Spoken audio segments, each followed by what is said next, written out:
Final update, my stepmom humiliated me at Dad's retirement party. Time to sell the company, right honey? Dad looked away in shame. Me, actually. When I pulled out the ownership papers, stepmom started screaming. Part 2. The morning after the retirement party, I arrived at Chen Manufacturing earlier than usual. The sun hadn't even risen, but I found my father already in his office, sorting through years of memories. Couldn't sleep either? I asked, helping him pack. A framed photo of him and Mom at the company's grand opening. I've been thinking about your mother, he said softly. She always said you had her business instincts. Watch out for that girl, she'd tell me. She'll outshine us both someday. Before I could respond, my phone buzzed. It was Marcus, our head of IT security. Miss Chen, we have a situation.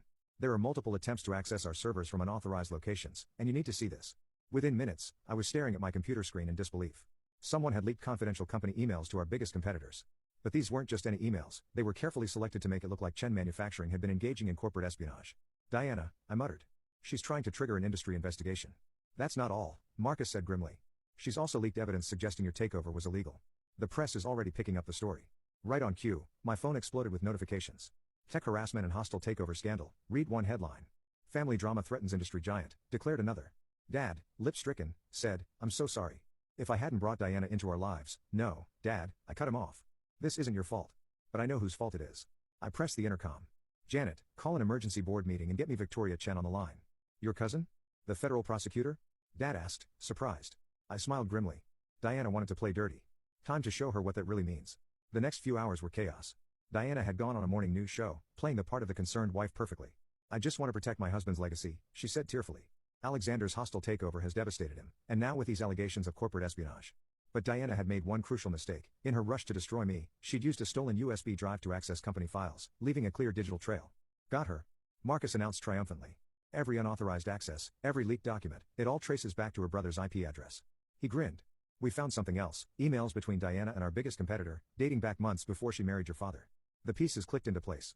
She targeted Dad from the beginning. I realized, the whole marriage was a corporate raid, the oldest trick in the book. Dad said quietly, and I fell for it completely. Just then, my cousin Victoria called back. After hearing the situation, she was silent for a moment.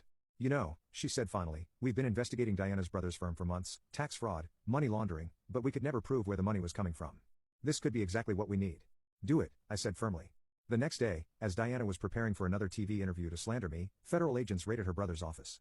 By evening, both siblings were in custody, and the truth was splashed across every business news channel. Co-Radi CEO's wife arrested in manufacturing espionage scandal. Family feud reveals years-long corporate conspiracy.